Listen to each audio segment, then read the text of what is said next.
I'm moving to essence of system thinking and what the nature of systemic problems are, that we know what we need to take into consideration.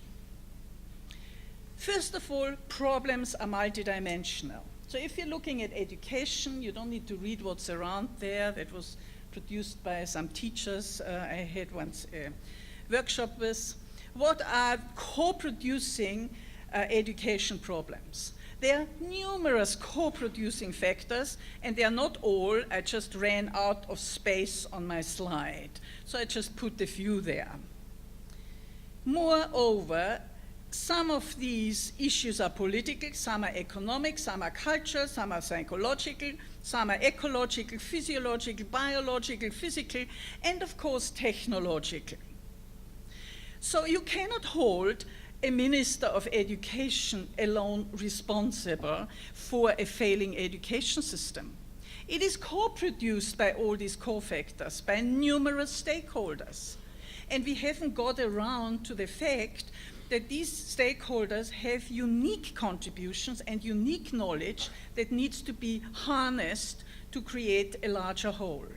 Representation is not good enough anymore. The representative of a constituency cannot represent the constituents in education, foreign relations, healthcare, etc.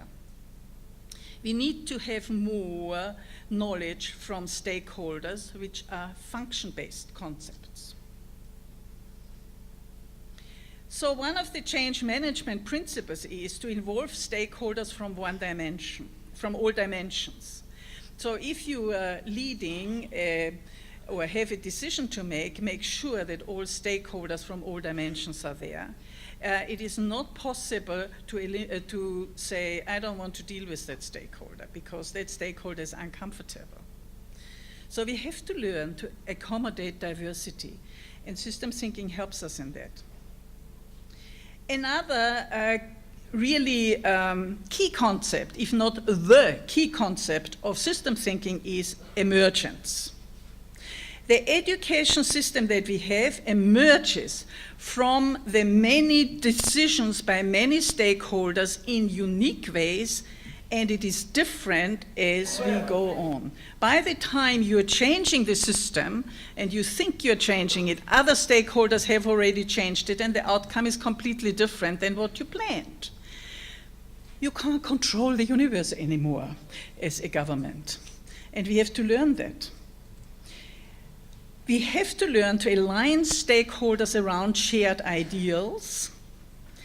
So we have to co-design an ideal education system, for example, where different stakeholders contribute their ideas to what constitutes an ideal and then help us to bring it about. Because it is the stakeholders who co-produce the shared ideal.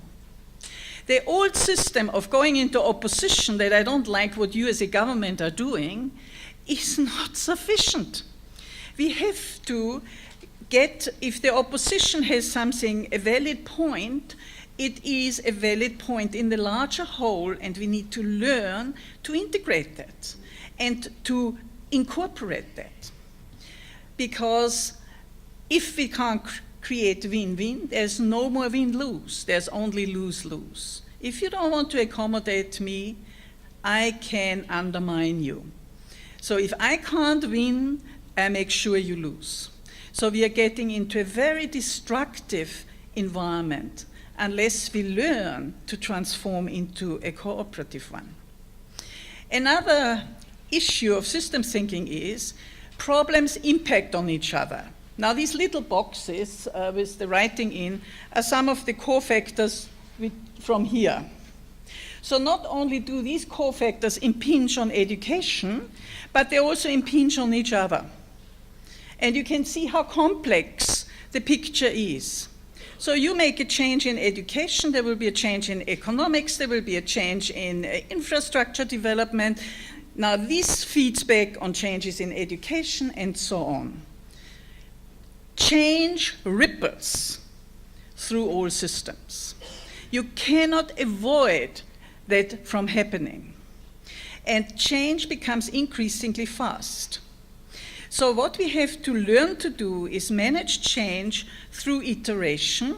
In other words, we are putting something on the table, and now different stakeholders have different ideas around it, which we need to accommodate, so we iterate.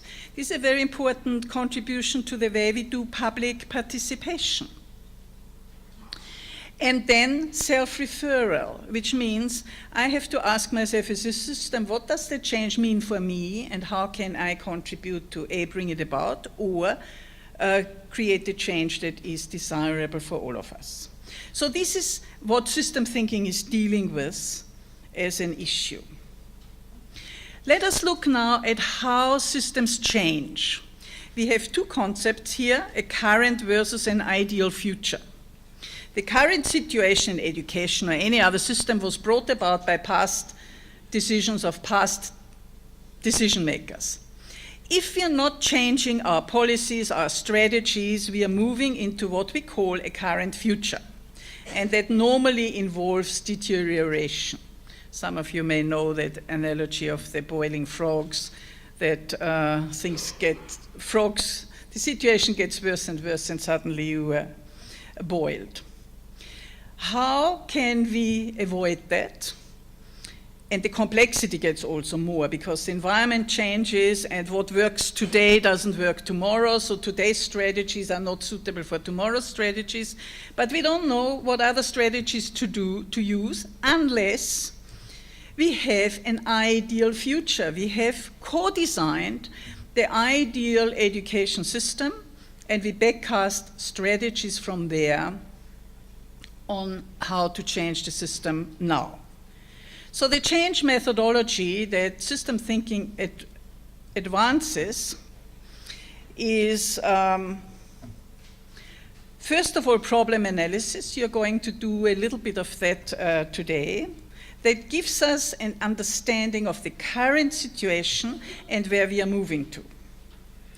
Then we do some systemic brainstorming. We brainstorm solutions. And we must create an ideal design. This is what this is about. So today, this afternoon, you're learning systemic brainstorming, which is a little bit different than normal brainstorming. Once we would have an ideal design, we need to make an implementation plan. Now, what I have observed in the public sector in the last 20 years, longer, last 40 years, is we have made wonderful designs, but we always fell flat with implementation planning. What planning? You cannot implement a vision. You cannot implement an ideal design. You must make a step-by-step implementation plan. When we had the outcomes-based education debacle, that fell flat because we didn't do a proper implementation plan, so the teachers couldn't implement and the system became very confused. Then we had a wonderful design of primary health care system. We destroyed nearly the healthcare sector because the secondary healthcare sector because we did not make an implementation plan. So this is the biggest issue that I see is lacking. And this is that bit. Where do I want to be? What must I do today to get step by step towards a more ideal future? And in 4 years, we cannot transform an education system. So if we every 4 years have another government and another political idea, we get nowhere. Because big systems like education systems take approximately 10 years before we shift them. It can't be done overnight. But if we don't know towards what we shift them, we will not succeed. This is like the tanker on the sea. You know, a big tanker takes 20 kilometers to stop because of its momentum. It takes a long time to turn it around. Even if the captain would want to change quicker because there's an iceberg or something, the captain can't. If they turn the boat too fast, it capsizes. And that's exactly what happens with our institutions as well. So once we have an implementation plan, we need to make a change management design, or we can do it also up front. That is looking at the whole picture. How do we facilitate that? How do we get stakeholders along? How do we create the public participation, that there's buy-in in all those? And system thinking has a lot to add to that.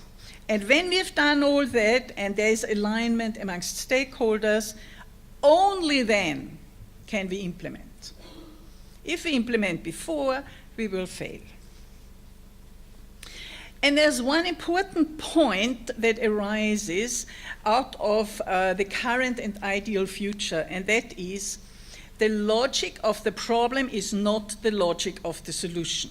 If I understand why education doesn't work or the finance system doesn't work, doesn't mean I know how it would work. We need a different logic. Einstein said you can't solve a problem at the level of thinking that gave rise to it. You have to go to a higher order logic. So the ideal future design has to function on the basis of a different logic. And the brainstorming methodology that we are going to introduce you to in the afternoon is a way to help you get into a different logic. But it's only brainstorming. Ideal design cannot be done by large groups. That's done by smaller groups with the output of the larger groups, and then we iterate back in public participation to the larger groups again. Okay?